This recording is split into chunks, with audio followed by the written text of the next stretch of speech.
네, 안녕하세요. 손쌤입니다. 네, 이번 시간에는, 지난 시간에는 정치 부분을 봤다면, 오늘은 이제 사회 모습과 동서 교류를 보면서 경제, 사회, 문화 모습을 한번 살펴보도록 하겠습니다. 그럼 바로 수업 시작할게요. 네, 명청대 지배층, 사회 부분으로 들어가면 명청대 지배층을 신사층 또는 신사라고 이야기를 합니다.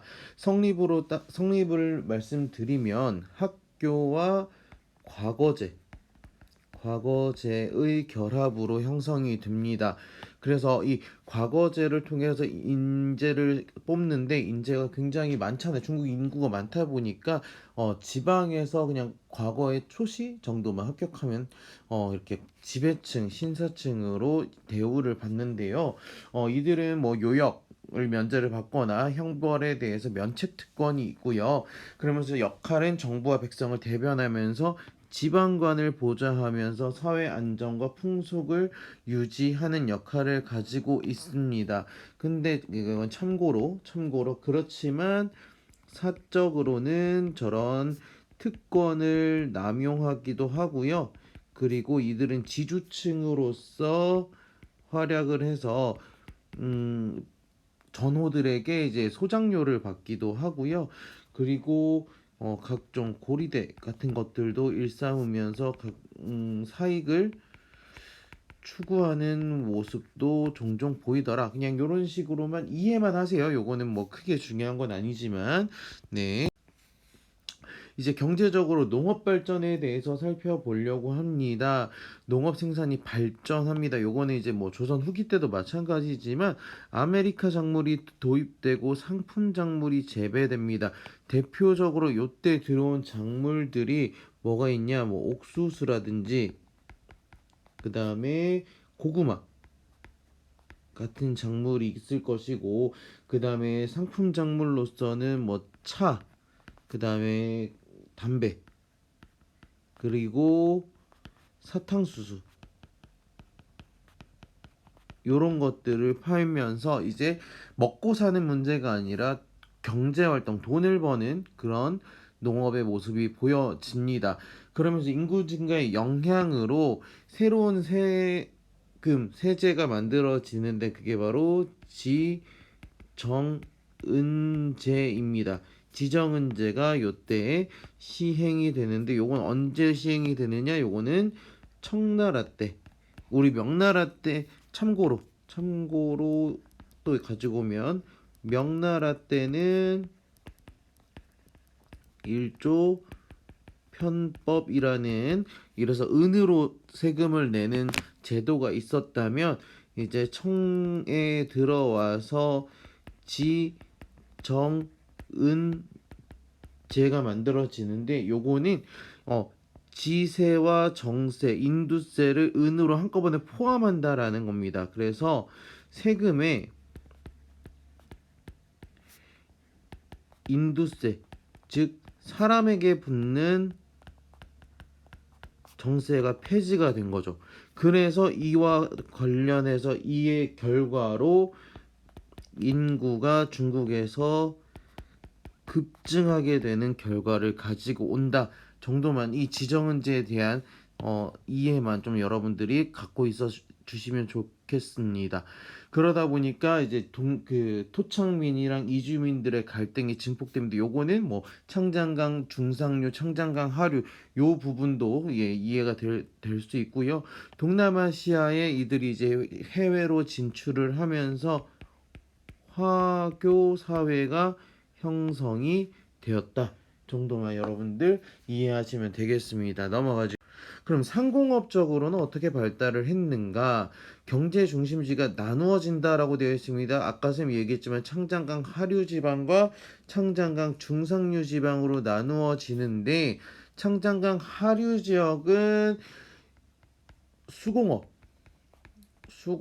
선진 지역으로 변화합니다. 대표적인 지역이 뭐 여기 나와 있는 뭐 수저우라든지 선생님 여기 수저우라든지 그 다음에 푸저우, 흥저우 이런데 상하 요 주변이 수저우 주변에 굉장히 수공업 선진 지역으로 변화하게 되고요. 창장강 중상류 지역으로 이제 올라오면서 새로운 곡창지대, 말 그대로 요 곡창지대라고 하는 거니까 이게 농업이겠죠. 농업을 주로 하는 지대로 변화하게 된다. 그렇기 때문에 이를 바탕으로 이제 상업이 굉장히 많이 발달하게 되는데요. 대도시와 시진이 발달하게 되고요. 그러면서 이 시진들을 오가는 대상인들이 등장을 하게 되는데 그게 바로 산시성을 중심으로 한 산시상인가 뭐 교과서에 후이저우라고 하는데 그냥 휘저우 휘저우 상인들이 등장을 한다. 이런 대상인층이 등장하는 게 바로 이때였다. 그래서 여기 보면은 뭐 안희성, 그 다음에 뭐 후이저우 여기 나와 있죠. 그리고 산시성, 산시성 요쪽. 그러니까 항어강과 창장강을 중심으로 네 상인들이 크게 발달을 한다라고 이해하시면 될 것 같습니다. 넘어갈게요. 자, 그럼 대외 교육은 어떻게 되었는가? 예, 그 이전까지는 이제 국내였다면 이제 대외 교육, 국제적으로는 어떻게 무역을 했는가? 명나라 초기에는 해금 정책을 했죠. 해금 정책을 취하면서 조공 무역만 네 받기도 했었다. 근데 이제 중후기에는 민간 주도의 사무역이 증가하고 16세기 이후 그냥 초죠. 청나라 등 명말 청초 등장하면서 서양 상인들이 진출을 합니다. 이 서양 상인들이 진출을 하면서 뭐 동남 연안과 일본 동남아시아를 연결하는 교역이 전개되었다고 하는데 요때 이제 많이 무역을 했던 것들이 뭐 차, 그다음에 도자기, 그다음에 뭐 면직물 같은 것들이 이제 유럽으로 넘어가는 그런 결과를 가지고 옵니다. 그러면서 이들이 그에 대한 대가로 은을 가지고 오게 되면서 은이 중국으로 유입이 되면서 은을 바탕으로 한 경제 체제가 형성이 된다라고 얘기를 합니다. 그래서 저번에 얘기한 것처럼 아까 앞서서 얘기한 것처럼 일조 편법이라든지 지정은제 같은 것들이 이때 등장하면서 국가는 이제 은을 화폐로 사용하는 그런 모습을 보여주게 된다. 어, 여러분들이 정리하시면 될 것 같습니다. 넘어가죠. 그럼 이제 사상과 문화는 어떻게 되었는가를 봐야 될 텐데 명나라 때의 사상과 청나라 때의 사상이 조금 다릅니다. 명나라 때 기본적으로 여기 사상이라고 얘기하고 학문으로 얘기하는 거는 성리학을 베이스로 가져가는데 이 성리학이 어떻게 변화했는가를 여러분들이 이해하시면 좋을 것 같아요. 명나라 때 등장했던 거는 바로 양명학이라는 학문입니다. 그리고 왕수인이라는 사람, 왕양명이라고도 하고요. 제창하면서 지행합일, 그러니까 알고 있는 것과 행동하는 것이 일치해야 된다라는 실천을 중시를 하고요. 요때는 좀 더 실용적인 학문이 발달합니다. 뭐 본초강목, 천공괴물, 농정전서 같은 것들이 책들이 만들어지기도 하고요. 그리고 반대로 이제 청대에는요, 좀 더 실용적인 경세 학풍이 만들어지고요. 그러면서 실증적인 연구에 초점을 두게 되는 고증학이 이 당시에 등장을 한다. 왜냐하면 현실 정치는 막 문자욕이라든지 막 변발이라든지 굉장히 탄압을 많이 했었잖아요. 그래서 그거보다는 정말 학문적인 것들이 등장하기도 하고요. 그 고증학이 더 나아가서는 공양학이 등장을 하면서 현실 문제 19세기 후반에 유행을 하게 된다. 청나라 말기에 유행하게 된다라고 보시면 되겠고 이 당시에 가장 중요한 문화적인 모습은 서민 문화입니다. 서민 문화, 연극과 경극, 출판 문화 같은 것들이 발달하는데 경극 여러분 막 가면이 막 바뀌고 이러는 거 있잖아요. 그런 것들이 등장을 합니다. 요거는 특징은 참고로 얘기하면 only 남자들만 공연을 합니다. 여자 역할도 남자들이 한다 정도 이해하시면 될 것 같아요. 넘어가죠. 이제 동서교류 마지막으로 이제 살펴보고 마무리하려고 하는데요. 명말 청초에 어떤 교류가 있었는가? 서양이니까 유럽과 어떤 교류를 했는가? 대표적인 교류 단체가 예수회라고 하는 선교 단체입니다.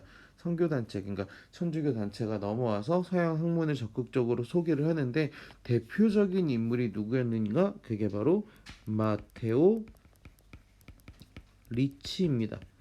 마테오 리치 같은 경우에는 이 지도 보이시죠? 고려만국 전도를 제작을 하고요. 서강계와 교류하면서 수학책인 기하 원본을 제작을 하기도 합니다.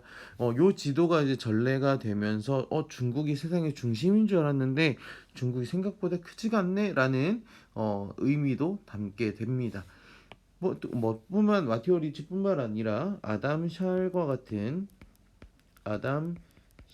같은 인물도 활약을 하게 되는데요. 이제 예수회라는 게 아무래도 그 천주교, 크리스트교 단체다 보니까 중국의 기본적인 유교 중심의 문제와 조금 충돌을 잇게 됩니다. 그게 바로 전례 문제입니다. 글씨를 다시 좀 써야겠죠? 전입니다. 전례 문제가 발생을 하는데 전례라는 거는 말 그대로 이거 제사와 관련된 문제입니다.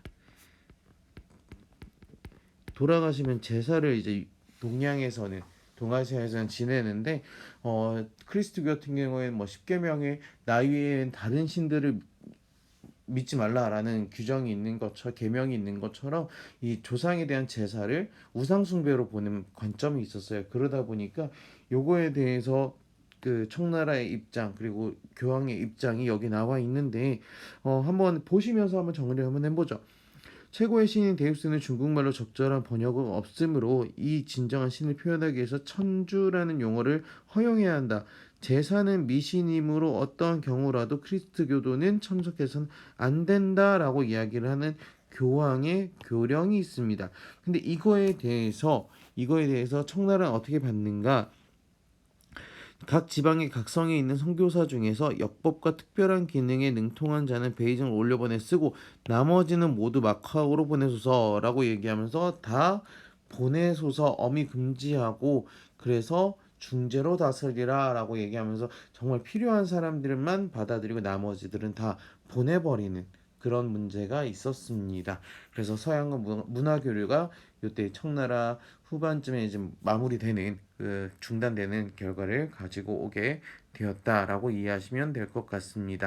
네, 오늘 내용 정리를 하면 오늘 내용도 굉장히 많았습니다. 기본적으로 사회 부분에서 여러분들이 봐야 될 거는 이제 신사라는 계층이 있었다라고 보시면 되겠고, 그다음에 농업 부분에서는 새로운 작물이 재배가 되는 모습, 그 다음에 상업이 크게 발달을 했다라는 모습, 그리고 교역을 통해서 은이 중요해졌다라는 모습. 그다음 학문적으로 살펴볼 때는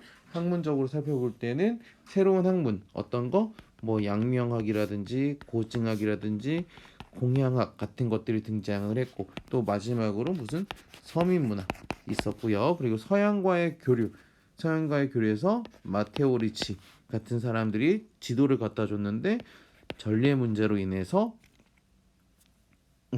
교류가 중단되는 모습까지 여러분들 한눈에 정리하셨습니다. 쌤이 제목만 땄지만 여러분들이 그 내용들을 하나하나 다 코멘트를 달 수 있을 정도로 정리가 되셔야 됩니다. 네, 오늘 내용 여기까지 하는 걸로 하고요. 다음 시간에 이제 아시아, 맞아, 일본과 우리나라 조선을 살펴보고요. 대주제 1을 마무리하도록 하겠습니다. 고생 많으셨습니다.